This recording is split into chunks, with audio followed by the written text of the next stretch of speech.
오늘의 주요 뉴스입니다.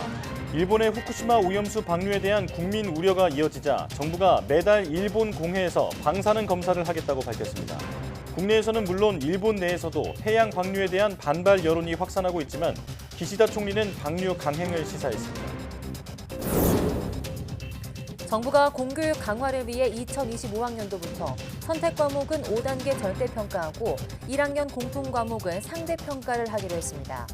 수능 문제를 둘러싼 교육계 이권 카르텔 문제에 엄정 대응하기 위해서 앞으로 2주간 학원 부조리 집중 신고 기간을 운영하기로 했습니다. 지난해부터 5분기 연속 오른 전기요금이 올해 3분기에는 동결됐습니다. 정부는 여름철 냉방비로 전력 사용량이 급증하는 시기인 만큼 전기요금 인상으로 인한 국민 부담을 고려했다고 밝혔습니다. 이른바 사무장 병원이나 사무장 약국으로 불리는 불법 개설기관 가담자의 42%는 의사와 약사로 주로 70대 이상의 고령인 것으로 확인됐습니다. 대부분 의사나 약사는 명의 대여자로 보건의료 인력과 일반인은 사무장으로 가담해 불법 개설기관을 운영했습니다.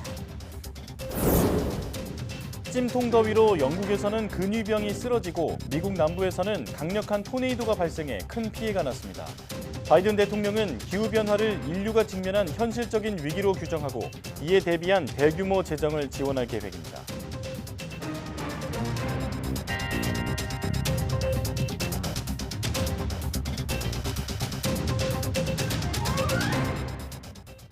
여러분 안녕하십니까? 사이언스 투데이 시작합니다. 찜통더위가 이어지고 있는 영국에서 이번 달 들어 세 번째로 왕실 근위병이 행사 도중 쓰러지는 일이 발생했고 미국에서는 때이른 이상 고온으로 인한 토네이도가 곳곳을 강타해 큰 피해가 났습니다. 바이든 대통령은 기후변화는 인류가 직면한 진짜 문제라며 이에 대비한 대규모 재정 투입을 예고했습니다.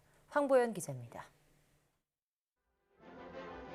찰스 3세 영국 국왕이 기사단 훈장식을 거행할 윈저성으로 참석자들이 걸어 들어갑니다. 흥을 돋우며 악대가 지날 즈음 뭔가 바닥에 떨어진 듯 철커덩하는 소리가 들립니다. 금색 투구를 쓴 채 자세를 흐트리지 않던 근위병이 그대로 쓰러졌습니다. 예년 이맘때보다 10도 가까이 높은 무더위를 이기지 못한 겁니다. 전 세계적인 이상고온 현상은 미국 남부 토네이도에도 영향을 미치고 있습니다. 해수 온도가 높아져 더 많은 습기를 머금은 강력한 토네이도가 만들어졌습니다. 곳곳에서 지붕이 날아가고 전선이 망가졌으며 인명피해도 속출했습니다. 급한 대로 정전 복구부터 시작했지만 워낙 상태가 엉망이라 만만치 않습니다. There's a process involved because we often have to assess what needs to be done, get any trees out of the way, set new poles, then hang new wire. 세계 기상기구는 유럽이 산업화 이전보다 평균 기온이 2.3도가 높아졌다며 세계에서 가장 빠르게 온난화되고 있는 대륙이라고 지적했습니다. 극심한 더위로 유럽에선 지난해 16,000명 이상이 숨졌고 강풍과 홍수로 인해 우리 돈으로 2조 5천억 원 규모의 피해가 발생했습니다. 미국 바이든 대통령은 기후변화를 인류가 직면한 현실적이고도 강력한 위기로 규정했습니다. You know, I've toured many sites across the country that clearly show climate change is a genuine, is the existential threat to humanity. The existential threat to humanity. 미국 정부는 폭풍과 해일에 대비한 제방과 방파제 건설 사업에 우선 6억 달러를 투입하고 전력망과 인터넷 통신선 현대화에 추가로 20억 달러를 지원할 계획입니다. YTN 황보현입니다. 이번 장마철에는 많은 비가 내릴 것이라는 기상 예보가 나오고 있습니다. 차량 타이어나 전조 등을 미리 점검해서 사고 위험을 줄여야 한다고 전문가들이 조언했습니다. 최기성 기자입니다. 우선 순위를 따지면 타이어 점검이 먼저입니다. 도로가 미끄러워져 평소보다 제동거리가 더 길어지기 때문입니다. 내연기관차뿐 아니라 20% 넘게 무게가 더 나가는 전기차도 타이어 마모도를 잘 살펴봐야 합니다. 장마철에 특히 신경 쓸 것은 결국 타이어죠. 대형 사고의 위험이 있기 때문에 위치 교환도 좀 필요하고 특히 빗길에서는 도로 마찰력이 낮아질 수 있기 때문에 평소보다 공기압을 5에서 10% 정도 더 넣는 요령이 필요합니다. 전조등이나 브레이크 등이 제대로 작동하는지도 볼 필요가 있습니다. 비가 오면 아무래도 어둡죠. 특히 브레이크 램프가 잘 들어오는지 봐야 될 텐데 출발 전에 브레이크 밟을 때 램프가 잘 점등되는지 룸미러로 확인하는 습관도 꼭 필요해 보입니다. 에어컨을 자주 가동하는 여름철에는 전기 사용량이 많아집니다. 배터리 상태를 미리 확인해야 합니다. 와이퍼가 낡았다면 새 제품으로 교체하는 걸 추천합니다.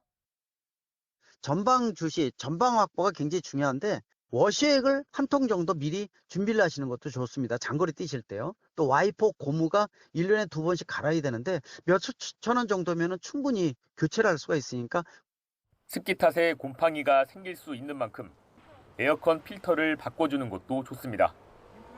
YTN 최기성입니다. 천연기념물이자 멸종위기종인 수달은 귀여운 외모와는 달리 하천 생태계의 최상위 포식자입니다. 이 수달이 연못에 침범해 비단 잉어를 사냥하는 모습이 카메라에 포착됐습니다. 김민성 기자입니다. 밤늦은 시각 전북 전주천 인근 한 카페 연못. 수상한 존재가 눈에서 빛을 뿜으며 숲을 이곳저곳을 헤집고 다닙니다. 잠시 후 뭔가를 입에 물고 나오는데 얼핏 봐도 사람 팔뚝만한 비단 잉어입니다. 두드리는 소리에 놀라 달아나는 녀석. 정체는 수달입니다. 20-30초도 안 되는 사이에 큰 물고기를 물고 나와서 도리에 던져놓더라고요. 던져놓고 다시 들어가서 또 사냥을 하려고 하는데 제 인기척을 느꼈는지 수달이 그냥 바로 도망갔어요. 한밤의 추격전 이후 화성 씨는 수달이 깜빡 흘리고 간 잉어를 수로 근처에 가져다 주었습니다. 그렇게 끝인가 싶었는데 녀석의 연못 출퇴근은 계속되고 있습니다.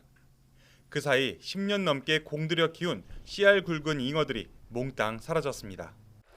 전주천입니다. 수달이 다녀간 연못까지 여기서부터 직선으로 약 200m인데요.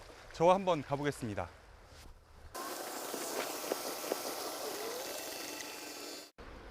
마을로 이어지는 저 뒤편의 물길이 수달의 이동 경로일 것으로 추정됩니다. 하천에서 꽤 떨어진 곳인데 물고기가 사는 건 도대체 어떻게 한 걸까? 냄새를 통해서 물고기 냄새, 즉 비린내 같은 걸 맡을 수 있죠. 그래서 이 물을 따라가면은 좀 먹이가 될 수 있는 물고기가 있겠구나라는 걸 판단을 가능하게 됩니다. 2018년 전주시 조사 결과에 따르면 전주천과 삼천에 사는 수달은 모두 8마리 정도. 수달이 한 번 찾아온 이상 앞으로 계속 마주칠 가능성이 큽니다. 고기가 다 없어지면 수달이 안 온다고 하니 그때까지 좀 기다려 봤다가 수달이 이제 발걸음이 뜸해지면 그때 다시 고기를 사다 넣을 예정입니다. 잉어 주인에서 수달 집사로 변신하는 건 아닌지 연못을 사이에 둔 눈치 게임은 어쩐지 이제 시작일 것만 같습니다. YTN 김민성입니다. 침몰한 여객선 타이타닉호를 보려다 실종된 잠수정 타이탄에 대한 수색과 구조 작업이 난항을 겪고 있습니다. 잠수정에 남아있는 산소가 모두 떨어질 것으로 예상되는 22일 오후까지가 구조 골든타임이 될 것으로 보입니다. 이만수 기자입니다. 지난 1912년 침몰한 타이타닉호의 잔해를 관찰하기 위한 잠수정 타이탄입니다. 미국 매사추세츠주 케이프코드에서 1,500km 떨어진 곳, 수심 4,000m 바닷속에서 실종된 것으로 추정됩니다. 미국과 캐나다 해군, 해안경비대는 물론 민간 업체까지 투입됐지만 수색 작업은 더디기만 합니다. To date, those search efforts have not yielded any results. 조종사를 포함해 영국의 억만장자 등 승객 5명의 생사 여부도 확인되지 않았습니다. 구조당국은 잠수정 안에 아직 40시간 정도 숨 쉴 수 있는 산소가 충전돼 있는 것으로 추정합니다. 충분히 살려낼 수 있는 골든타임이 남아있다고 가족과 친구들은 믿고 있습니다. I'm just hoping for good news. Every single second, every single minute feels like hours.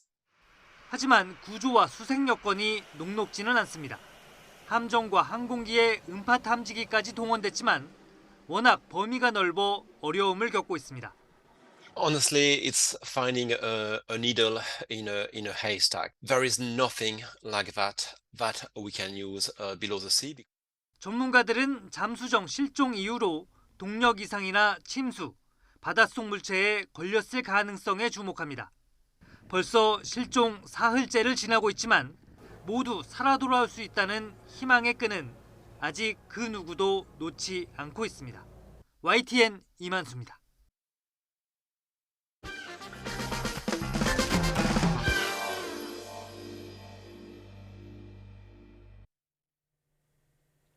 일상생활에서 종종 만나는 아주 사소한 일인데 할 때마다 뭔가 불편하고 잘 안 돼서 짜증이 나는 상황 겪어보셨죠? 아주 간단하고 쉬울 것 같으면서도 막상 해보면 의외로 까다롭고 쉽지 않아 애를 먹는 경우가 많은데요. 과학적인 원리를 조금만 알면 아주 쉽고 편하게 해결할 수 있는 경우가 많다고 합니다. 과학이 주는 생활 꿀팁, 오늘 과톡에서 알려드립니다. 함께 보시죠.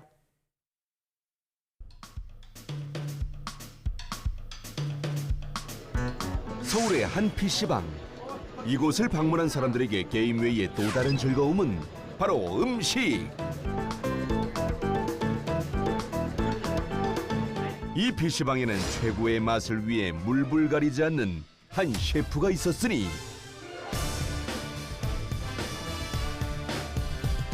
그의 이름은 바로 현민램지였다. 자, 빨리빨리 움직여. 니들이 하도 느려 터져서 지금 저녁 먹으러 온 사람들 제사밥 먹게 생겼어. 빨리빨리 허리업. 셰프, 치킨 다 됐습니다. 어디 한번 보자고. 아니 이게 뭐야? 치킨이 너무 덜 익었어. 이 정도로 치킨이 안 익으면 수의사가 살려낼 수도 있겠다. 이 당장 가지고 꺼져. 음식이라고 해오겠어. 셰프, 버터구이 오징어 다 됐습니다. 다 됐어. 어디 보자고. 에? 이건 또 뭐야? 기름을 왜 이렇게 많이 쳐넣었어? 기름이 하도 많아서 이거는 만수르가 MOU 맺자고 하겠어. 그리고 또 이 오징어는 또 뭐야? 하도 설익어서 바다에 이 오징어를 넣으면 인어공주랑 언더더시 부르면서 수영당했어. 가지고 꺼져. 네. 요리사들을 벌벌 떨게 하는 현민램지의 거침없는 독설. 바로 그때. 자, 8번 자리에 주문 들어왔다. 스한 김치볶음밥 하나, 짬뽕 라면에 공깃밥 추가. 자, 빨리빨리 움직여. 예, 셰프. 일사불란하게 움직이는 요리사들. 그런데 통조림 햄이 좀처럼 빠지지 않아 시간이 지체되고. 야이.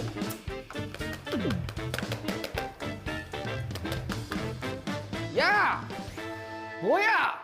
왜 이렇게 꾸물거리고 있어? 아, 이게 잘 안 빠져서. 답답하기는. 자, 통조림 햄 못 빼서 시간 낭비하는 사람들 잘 들어. 지금부터 내가 1초 만에 빼는 법 알려준다. 자, 먼저 필요한 건 바로 이 뜨거운 물이다. 물. 오, 지금 뜨겁지? 이제 바로 방법을 알려준다. 먼저 여기에 통조림을 넣어. 그리고 뜨거운 물을 부어주는 거야. 이렇게 붓고 딱 5초만 기다려.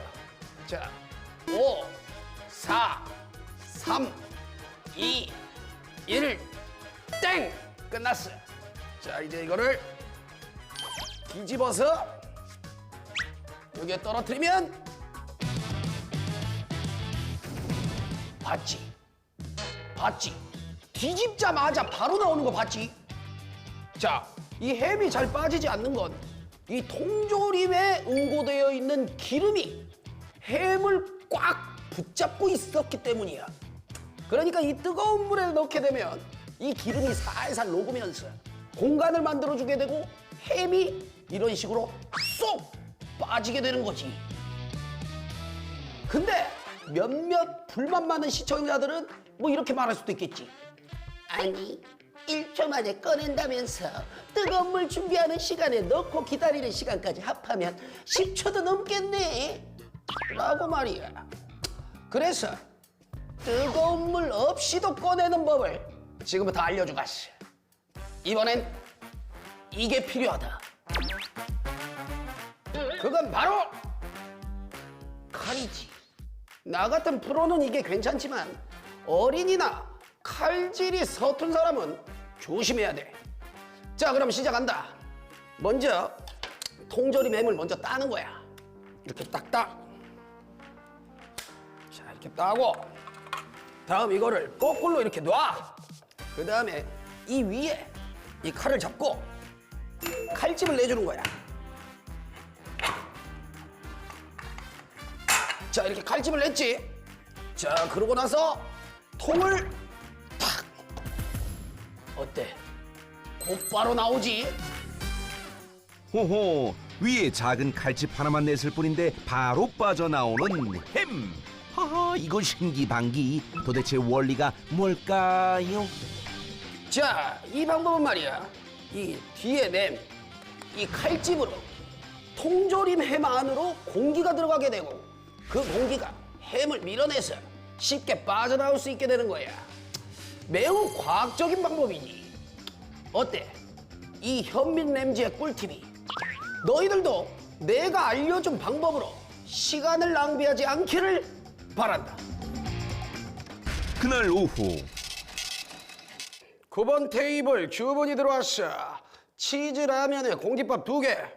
아니, 그렇다면 밥을 말아먹을 심산이군. 당장 공깃밥 준비해.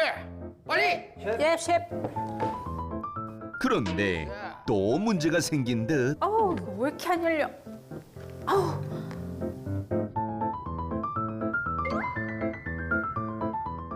야! 너 뭐야? 아니 이게 아까 전자레인지에 돌려놓은 건데 깜빡하고 안 꺼냈더니 이 뚜껑이 완전히 들어가 버렸어요. 줘봐! 이걸 왜 못해, 이거? 잠깐만.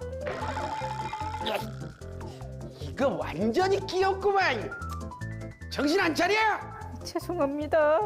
에이, 하지만 이것도 과학적으로 해결할 방법이 있어!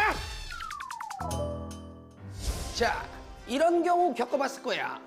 뜨거운 음식을 밀폐 용기에 넣었다가 식은 다음에 이거 뚜껑이 이게 안 열려서 고생한 경우 이 밀폐 용기 뚜껑이 안으로 쑥 들어가서 도저히 나올 생각을 하지 않지. 이럴 때 바로 해결하는 법을 지금 바로 알려주겠다. 먼저 이 밀폐 용기를 이런 쟁반 위에 놓고 그 위에 따뜻한 물을 부어.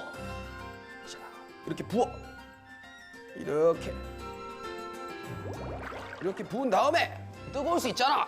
장갑 껴. 뒤면 안 되니까 이렇게 딱 낀 다음에 그 다음에 이제 부었잖아. 그 다음에 이거를 바로 이렇게 해서 딱. 어때? 바로 열리게 되지. 우와! 안으로 쏙 들어갔던 뚜껑. 따뜻한 물을 붓고 잠시 기다리자 한 번에 뚜껑이 열렸다. 도대체 원리가 뭘까요? 뜨거운 음식을 밀폐 용기에 넣고 뚜껑을 닫게 되면 음식의 수분이 수증기로 기화를 해서 부피가 증가하게 되지. 그런데 만약 뚜껑이 닫힌 상태에서 용기가 식으면 어떻게 될까요? 밀폐 용기 안에 있던 수증기가 물로 액화되어 부피가 감소하고 내부 기체의 압력이 급격히 낮아집니다. 이때 밀폐 용기 밖 높은 대기압에 의해 뚜껑이 눌려 안으로 들어가게 되는 거죠. 하지만 뚜껑 위에 이제 이 뜨거운 물을 부으게 되면 밀폐 용기 안에 부피가 증가를 하게 되고 기체의 압력이 커져서 뚜껑을 열 수 있다는 거 모두 잘 알아뒀다가 쓰길 바란다. 요리는 과학이야. 오케이? 그날 저녁. 야, 너희들. 네. 일로 와봐. 너희는 오늘부로 과일 해고야. 이런 꿀팁도 모르는 너네 같은 애들은 우리 주방에 있을 필요가 없어. 당장 나가! 아우 진짜 못 해먹겠네. 아니 PC방 알바하러 왔더니 자꾸 요리만 시키고. 야 가자. 너희는 현민램지 밑에서 일할 기회를 놓친 거야. 한 번 더 기회를 달라고 해봐. 그럼 뭐 생각 좀 해볼 테니까. 뭐래? 야 가자. 야, 어디 가? 진짜 가? 잘못했어.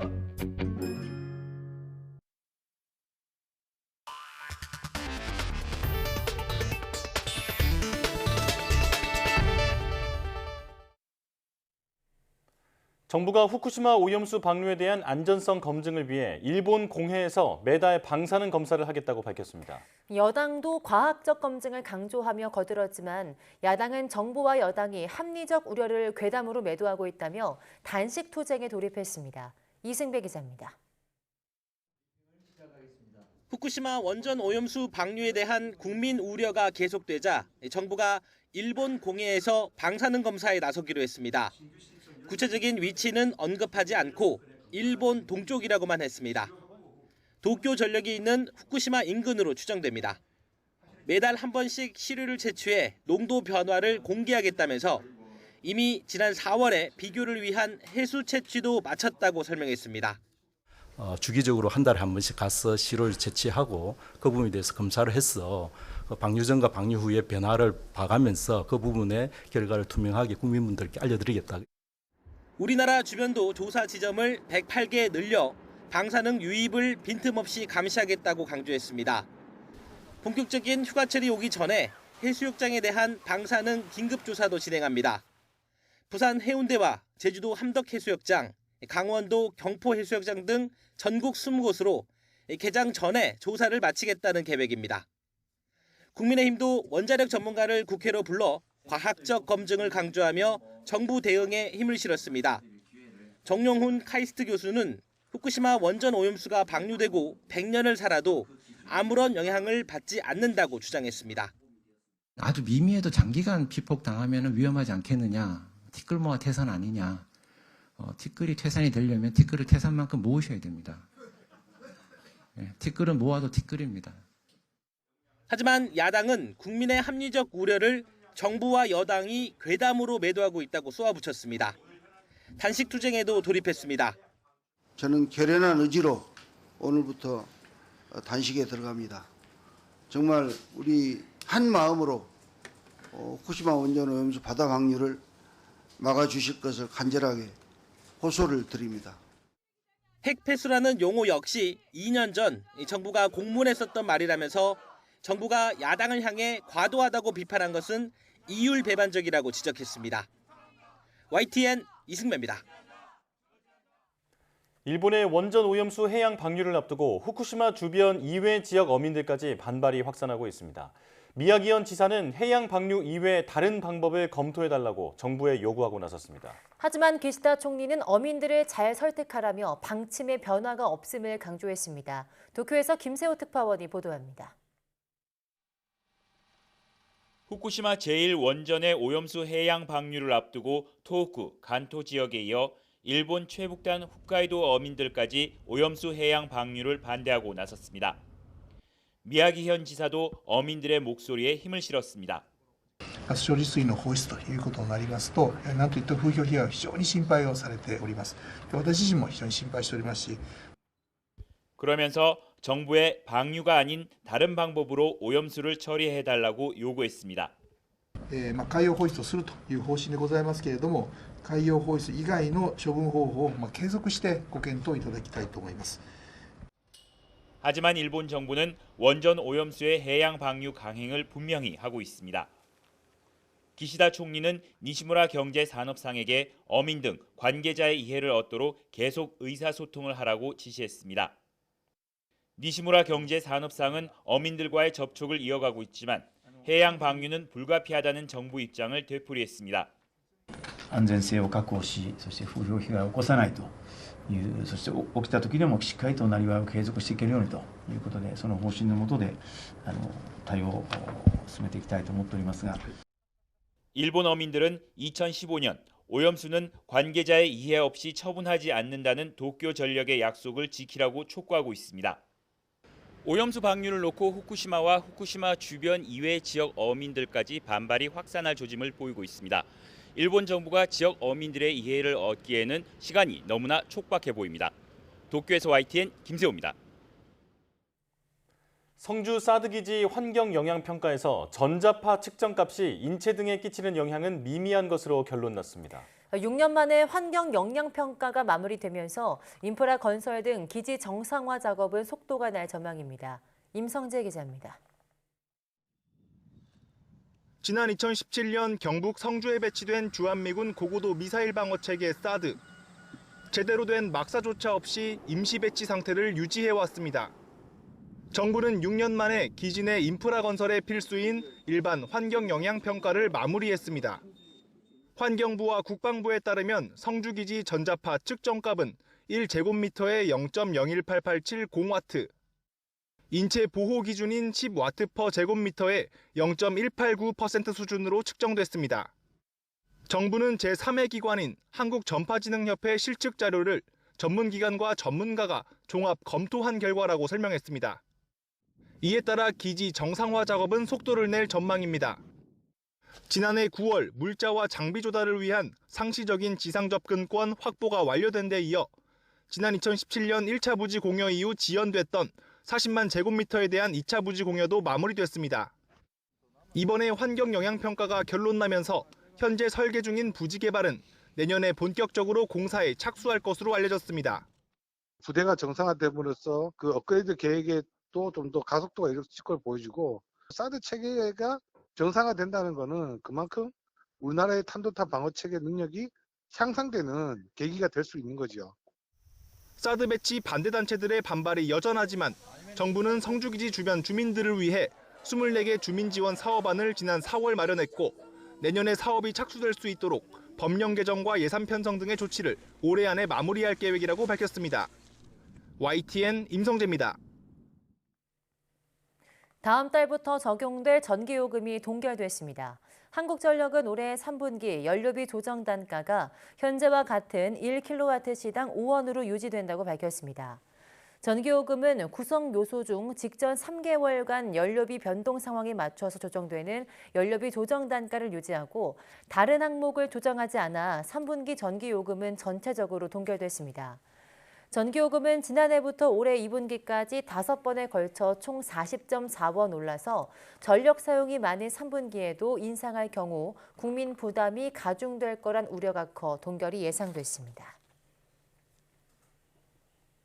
그동안 고전을 면치 못하던 수출이 하반기에는 개선될 것이란 전망이 나왔습니다. 수출 기업들을 상대로 경기 전망을 조사한 결과인데 특히 반도체 불황이 끝나가는 조짐이 나타나고 있습니다. 보도에 박홍구 기자입니다. 우리나라 수출은 지난해 10월부터 전년 동기 대비 감소 추세를 이어오고 있습니다.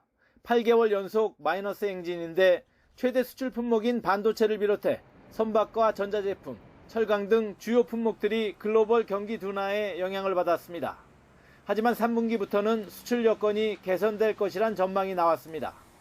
무역협회가 지난해 수출 실적 50만 달러 이상 기업 1000여 곳을 상대로 3분기 수출 여건을 조사한 결과 수출 경기 전망 지수가 108.7로 집계됐습니다. 지수가 100을 넘으면 전분기보다 수출 여건이 나아진다는 의미인데 지난해 1분기 이후 6개 분기 만에 처음으로 100을 넘은 것입니다. 특히 반도체는 128.5로 전분기의 52와 비교해 크게 개선됐고 수출 증가를 예상할 수 있는 상담과 계약은 더 큰 폭으로 좋아졌습니다. IT기기 소비가 늘면서 반도체 수요가 회복되고 메모리 가격 하락세가 진정될 가능성이 그만큼 커진 것입니다. 가격이 많이 회복이 될 걸로 예상을 하고 있고 휴대폰 부문도 굉장히 같이 좀 부진했었는데 IT 쪽이 그 3분기를 기점으로 좀 되게 회복세에 접어들 거라고 이렇게 예상을 많이 하고 계시더라고요. 조선업종도 3분기에는 그동안 수주한 선박들의 인도가 집중되며 수출 여건이 개선되고 화학공업은 탄산 리튬 등 무기화학품 중심의 수출 호조가 이어질 것으로 전망됐습니다. 하지만 전기 전자 분야는 중국 수입 수요 감소와 물류비 등의 영향으로 수출 여건이 계속 악화할 것으로 보입니다. 무역협회는 반도체 경기가 바닥을 치고 중국의 리오프닝 효과 기대감이 반영되며 3분기 수출 전망이 밝아졌지만 원자재 가격 상승과 수출 대상국의 경기 부진은 여전히 부정적 요소로 남아있다고 설명했습니다. YTN 박홍구입니다. 내년부터 소아청소년과와 산부인과의 상시 입원 진료 체계를 갖추지 않으면 상급 종합병원에서 탈락하게 됩니다. 전공의 부족으로 지난 연말 소아과 입원 진료를 중단한 인천 길병원 사례 재발을 막기 위해서입니다. 김평정 기자입니다. 인천 가천대 길병원은 지난해 말 한때 소아 입원 진료를 중단했습니다. 당시 소아청소년과 전공의 모집에 한 명도 지원하지 않는 등 의사 부족 현상이 심각했습니다. 그러나 앞으로는 이렇게 입원 진료를 갑자기 중단할 경우 상급 종합병원 자격을 잃을 수 있습니다. 정부가 상급 종합병원 지정 기준에 소아청소년과와 산부인과의 상시 입원 진료 체계를 포함했기 때문입니다. 입원 진료가 제대로 이행되지 않으면 시정 명령을 내린 뒤 지정 취소까지 할 수 있습니다. 상급 종합병원에서 탈락해 종합병원이 되면 건강보험 수가 가산율이 30%에서 25%로 낮아져 병원 운영에 손실이 생길 수 있습니다. 이러한 평가 기준 개편은 정부가 추진해온 필수 의료 대책의 연장선이라 할 수 있습니다. 인프라 확충, 그다음에 적정한 보상, 그다음에 충분한 의원 자원 확보라고 하는 세 가지 원칙에 따라 가지고 우리 아이들이 필요할 때 필요한 진료를 받을 수 있도록 하겠다는 것이 정책 목표고요. 또 중증 응급 환자와 희귀 질환자의 수용 비율이 높으면 가점을 줘 더 적극적으로 진료하도록 했습니다.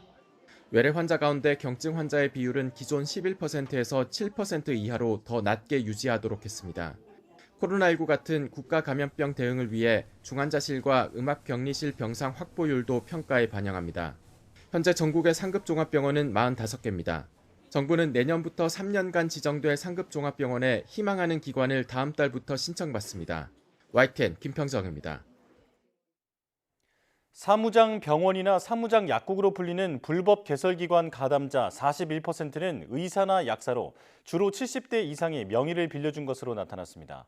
국민건강보험공단은 지난 2009년부터 2021년까지 의료기관이나 약국을 개설할 자격이 없는 사람이 의료인 등을 고용해 운영하다 적발된 불법 개설기관 가담자가 2,564명이라고 밝혔습니다.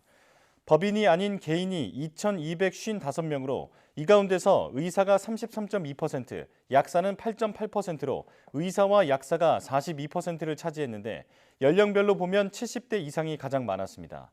건보공단은 고령으로 건강상의 문제가 있거나 경제적으로 어려운 상황에 있는 70대 이상의 의사와 약사를 사무장들이 고용해 불법 기관을 개설하는 것으로 파악됐다고 설명했습니다.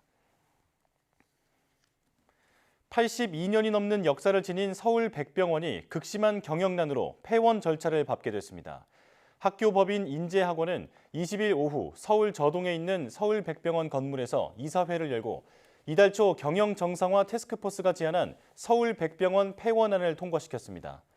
인재학원은 이사회가 끝난 뒤 다른 지역 백병원 노조 지부장들에게 회의 결과를 공개했습니다.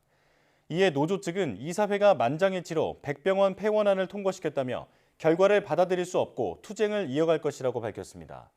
지난 1941년 백인재외과병원이라는 이름으로 출발한 서울백병원은 2004년 이후 지난 20년간 누적 적자가 1,745억 원에 달할 정도로 심각한 경영난을 겪어왔습니다. 미국계 헤지펀드 엘리엇 매니지먼트가 우리 정부를 상대로 제기한 투자자 국가 간 소송 ISDS 사건의 판정 결과가 5년 만에 나왔습니다. 네, 우리 정부가 배상금 690억 원에 지연이자 등을 합쳐 1,300억 원을 지급해야 한다고 판단했는데 엘리엇이 청구한 약 1조 원의 7%만 인용됐습니다. 송재인 기자입니다. 지난 2015년 삼성물산과 제일모직 합병 추진 과정에서 공개 반대 목소리를 냈던 미국계 헤지펀드 엘리엇.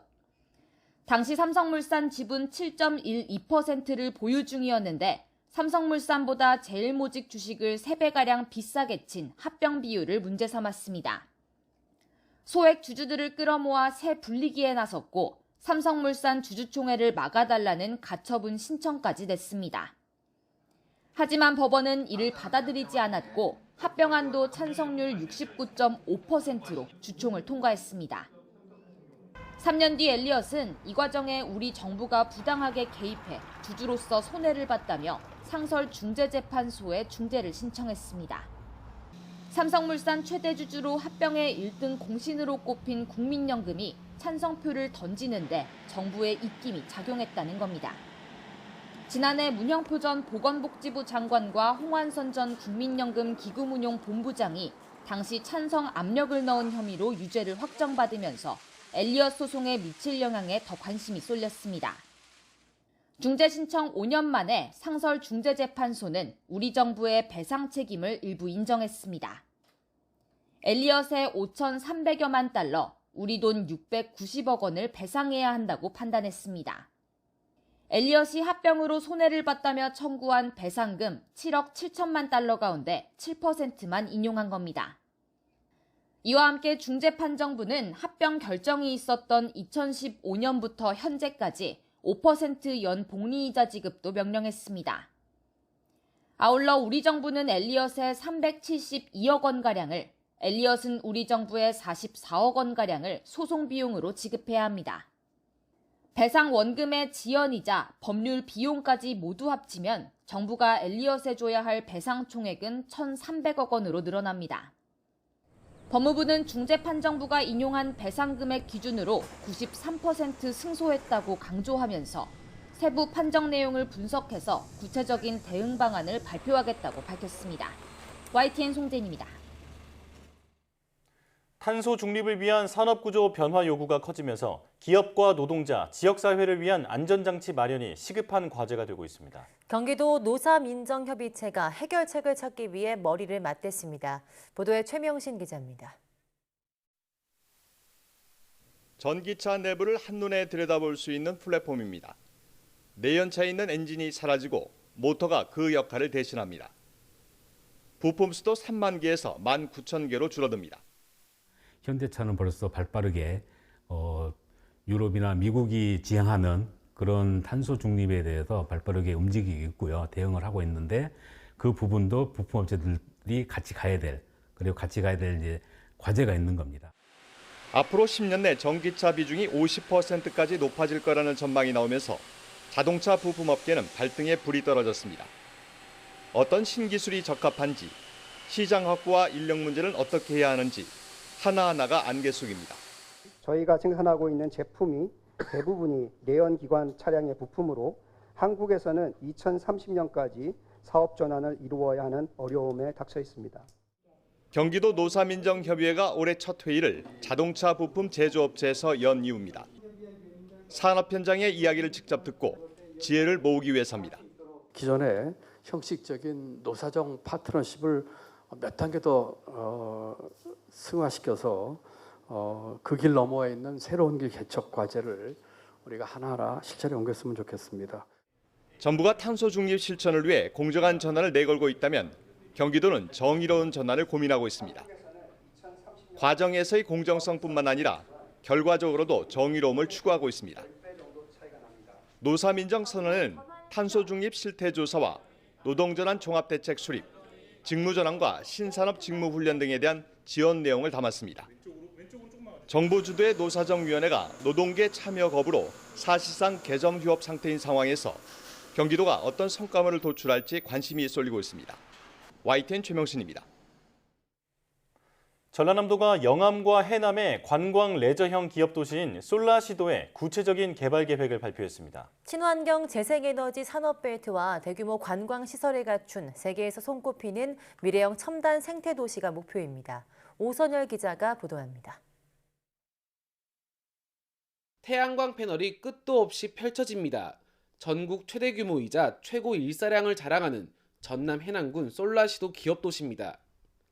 이곳에 2030년까지 재생에너지 100% 전용 산당과 R200 데이터 센터, 탄소 중립 교육센터 등 친환경 재생에너지 산업벨트가 구축됩니다.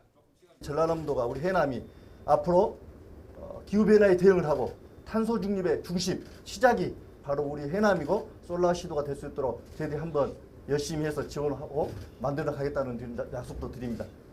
지난 2004년부터 선안권 관광 거점 도시 사업도 진행되고 있습니다. 관광 레저형 기업 도시로 지정된 솔라시도엔 2030년까지 16개 분야에 8조 8천억 원이 투입됩니다.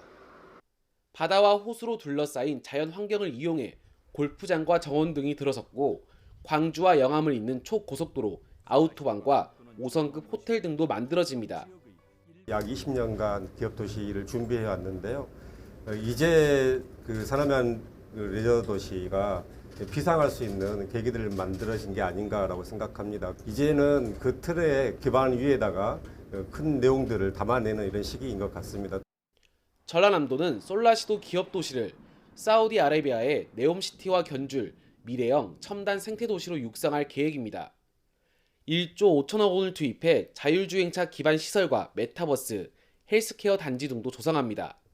세계적 흐름에 발맞춰 전라남도는 새로운 미래 성장 동력 확보에 매진하고 있습니다.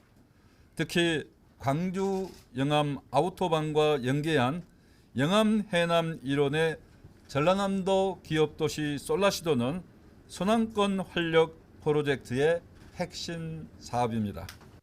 친환경 에너지와 첨단 기술, 관광이 어우러진 솔라시도 기업도시는 국비와 기업 투자 유치를 통해 오는 2030년 완전히 모습을 드러냅니다. YTN 오선열입니다.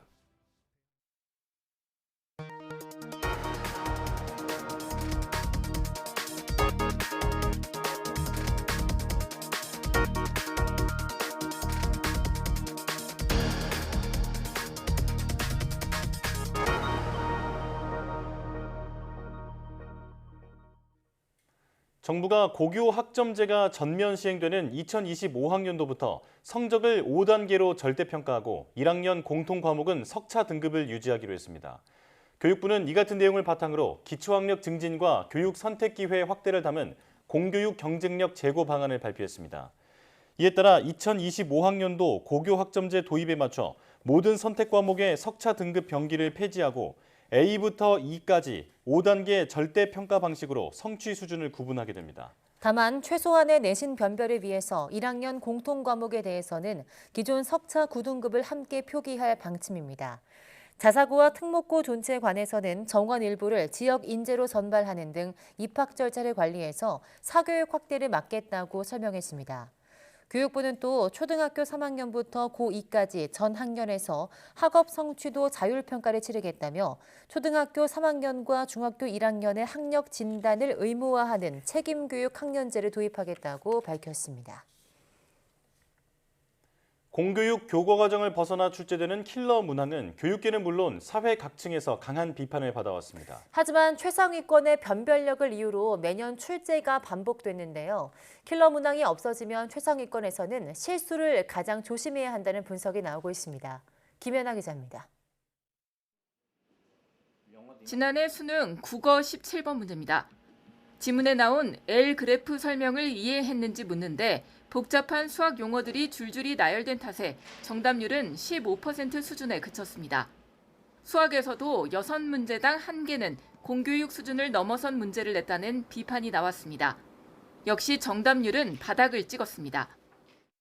복잡한 함수를 다루지 않도록 되어 있는데 이렇게 여러 함수를 복합적으로 결합시키면서 좀 복잡한 계산식을 유발하는, 그래서 실제로 이제 정상적으로 풀이를 하면 연습장 서너 페이지 나온다. 킬러 문항은 애초에 최상위권 학생들의 변별력을 확보하기 위한 성격이 큽니다.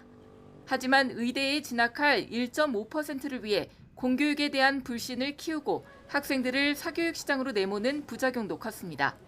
킬러 문항들이 사라지면 수능은 어떻게 될까? 입시업계에선 우선 킬러 문항이 없어진다고 수능이 전반적으로 쉬워질 거란 생각은 독이 될 수 있다고 지적합니다.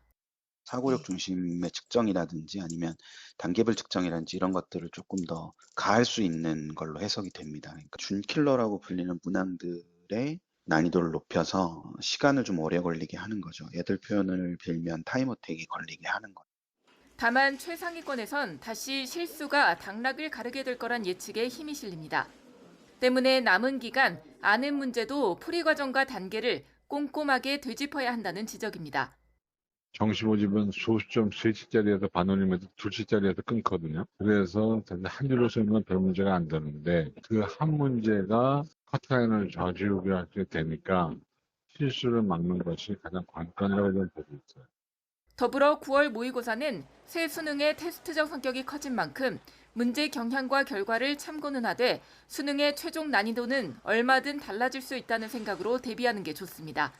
YTN 김현아입니다.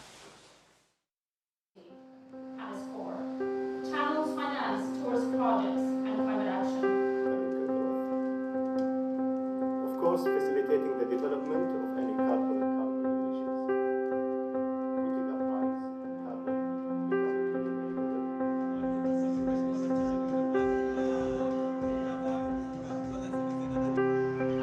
price on carbon we thought it's really good together, and that's why we brought them here, not to any other place. The climate change issues that we see here in Africa, which is something very important for us. So bringing with us here 15 companies from Saudi Arabia, the region, and international to connect the buyers with the suppliers. Now to have a world of the carbon credit supply chain.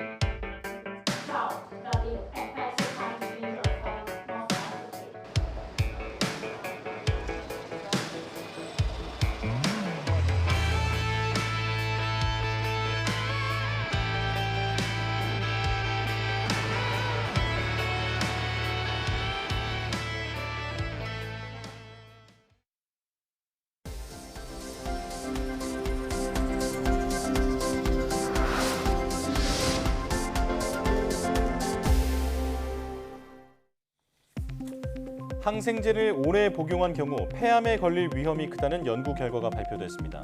서울대 등 공동연구팀은 621만 명의 5년간 건강 자료를 분석한 결과 해당 기간 항생제를 복용하지 않은 그룹과 비교해 항생제 처방 누적 일수가 15일 이상 60일 미만인 그룹은 폐암 위험이 5% 높았고 180일 미만은 9%, 365일 미만은 14%, 365일 이상은 21%로 높았다고 밝혔습니다. 연구팀은 항생제 장기 노출로 생기는 장내 미생물 불균형이 폐암에 영향을 줬을 수 있다며 항생제 과다 처방을 경계해야 한다고 설명했습니다. 역대 노벨상 수상자들이 오는 9월 서울에 모여 미래 교육에 나아가야 할 길을 모색합니다. 한국과학기술한림원은 기자간담회를 열고 오는 9월 24일 서울 코엑스에서 교육의 미래, 과학과 기술 탐구를 주제로 노벨 프라이즈 다이얼로그 서울 2023을 연다고 밝혔습니다. 노벨 프라이즈 다이얼로그는 노벨상 시상식이 열리는 매년 12월 11일 전후로 스웨덴에서 열리는 학술 행사인 노벨 위크 다이얼로그 해외 특별 행사로 국내에서는 지난 2017년에 이어 두 번째입니다. 정부가 양자기술이나 핵융합 등 고난도 과학기술을 기반으로 한 딥사이언스 창업을 지원하기 위해 2027년까지 7천억 원을 투입합니다. 과학기술정보통신부는 비상경제장관회의에서 이런 내용을 발표하고 오는 2027년까지 과학기술 R&D 창업 기업을 지난해의 2배 수준인 5,500개로 확대하겠다고 밝혔습니다. 연구자와 경영자가 각자의 장점을 살려 창업할 수 있도록 협력형 창업 R&D를 지원하고 이를 통해 창업기업의 5년 생존율을 2020년 75%에서 2027년 85%까지 개선하기로 했습니다. 정부가 프랑스와 양자기술, 바이오 헬스 분야 등에서 공동 연구를 확대하기 위해 양국 연구지원기관이 참여하는 실무그룹을 운영하기로 했습니다. 과학기술정보통신부는 현지 시간 20일 프랑스에서 프랑스 고등교육연구부 등과 공동으로 제8차 한프랑스 과학기술 공동회의를 열고 이 같은 협력 방안을 논의했습니다. 양국은 또 대학 간 협력은 물론 연구 데이터 공유, 유럽연합 연구 혁신 프로그램인 호라이즌 유럽에서의 협력 방안 등도 논의했습니다.